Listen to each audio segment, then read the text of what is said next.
रहीम जेको अॼु बशीर अहमद खोसे जेके मीडिया वारनि खे घुराए जेके ॻाल्हि बात कई अथसि प्लाट जे बारे में इहो सरासर ग़लति कयो अथसि। प्लाट मीर साहब जो आहे, मीर ग़ालिब हुसैन ख़ान साहब जो आहे। मां हुनजो मुंशी आहियां। हे हिन जो पंहिंजो खातो आहे, ज़ाती खातो आहे, पुट जे नाले सां अथसि, मीर शाह अली ख़ान जे नाले सां अथसि।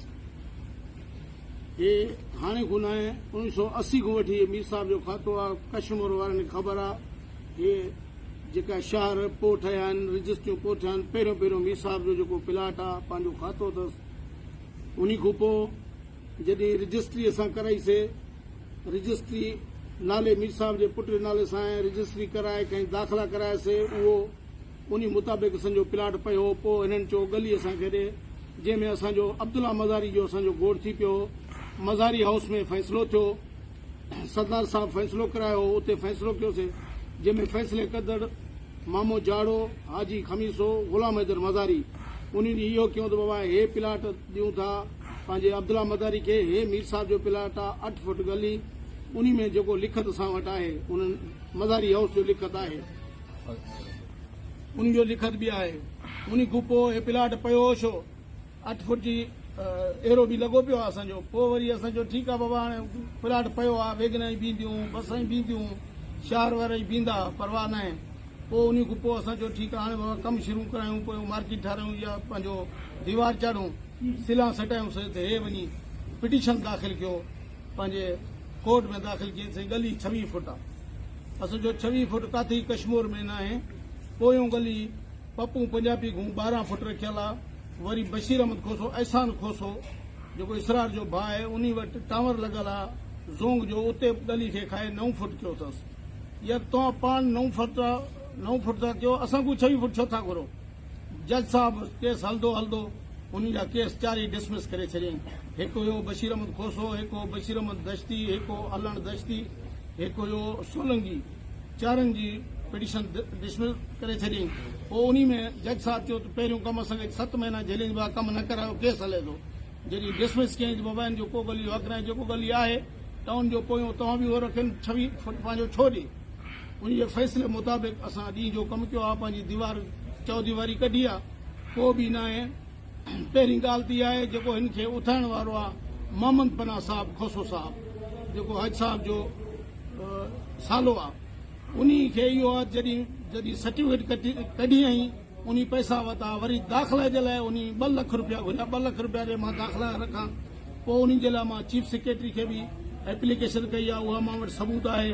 TCS आहिनि, पंहिंजो लाड़काणे कई मां, उहा बि आहे। DC साहब वटि वियल आहिनि, हे कागज़ उहा बि आहे।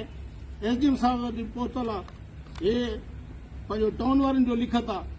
पोइ उन चयो त 2 लख नथो ॾिए, त पोइ हिननि खे उन उथायो आहे त तव्हांखे पुराणा खाता आहिनि 26 फुट लिखी ॾियासीं, तव्हां कोर्ट में वियो। पोइ उनजो कोर्ट जी 26 फुट ॾिसी उनजो कैंसिल करे उनजा डिसमिस करे छॾियईं केस। उन खां पोइ असां कमु करायो आहे। हे खामखा हाणे ब्लेम ठाहिनि था, पर उहो माण्हू साॻी माण्हू आहे एहसान ख़ान खोसो साहब, जेको पंहिंजे भाउ जे मथां बि ख़बर अथव मीडिया में वठां कयईं, जेको इसरार ख़ान खोसो पंहिंजे भाउ खे न बख़्शियईं त उहे ॿिए कंहिंखे बख़्शींदो। छड़ो कूड़ा ब्लेम बाबा कौज़ो। 1993 खां वठी मीर साहब मिनिस्टर थियो, कश्मीर वासियुनि खे मां अर्ज़ु कयां थो, कंहिंजे फुट ते मीर साहब मिनिस्टर हुयो, कौज़ो कयईं या फुट कंहिंजो लीज़ करे खणी आयो। अच्छा, उन खां पोइ वरी MNA थियो आहे, कंहिंजो फुट वरितईं, कंहिंजे फुट ते कौज़ो कराईं, कंहिंजी गली ते कौज़ो कराईं। उन खां पोइ वरी MPA थियो आहे, काथे बि कौज़ो कराईं कोन कयईं। मीर साहब जो रिकॉर्ड साफ़ आहे, न कौज़े खोर आहे, न कौज़े खोरनि सां यारी बि अथसि। असां पाण बि चवंदा आहियूं कौज़े खोरनि ते असां पाण बि लानत रखंदा आहियूं। छो कौज़ो करूं पिया प्लाट ते? जेको असांजी रजिस्ट्री आहे, असां रजिस्ट्री मुताबिक़ गली अञा 3 फुट असां छॾियो आहे प्लाट। बाबा ठीकु आहे, पाड़ेसरनि खे कस न थिए, असां 8 फुट ते दीवार कढूं पिया। मीर साहब फोन कई पंहिंजे पुट शहज़ादे मीर शाह अली ख़ान खे, बाबा हे ग़रीब आहिनि, मिसकीन आहिनि, ज़िंदगी सां हिननि गुज़ारी आहे, तूं 3 फुट ॿिया छॾ बाबा, छो जो मुंहिंजा पाड़ेसरी आहिनि, सुभाणे मूंखे फोन न करनि।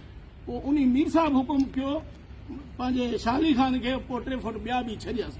जेकॾहिं अगरि उहो फोन न करे हा मीर साहब, हो सकता है असांजी जेकी रजिस्ट्री 8 फुट जी रजिस्ट्री आहे, जंहिंमें लिखियल आहे DC साहब खे ॾिनल आहे 8 फुट जी रजिस्ट्री आहे, थियल आहे 8 फुट घिटी आहे, पोइ बि मीर साहब गली वारनि सां तावन करे तो बाबा ये इन गरीबन खे छॾो त इनखे तकलीफ़ न थिए, गाॾी अचण वञण जो तकलीफ़ न थिए।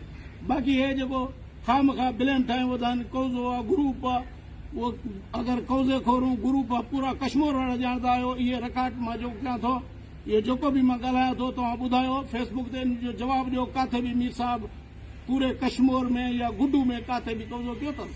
कोन कयो अथसि। कूड़ा बिला में। अस्सलाम वालेकुम।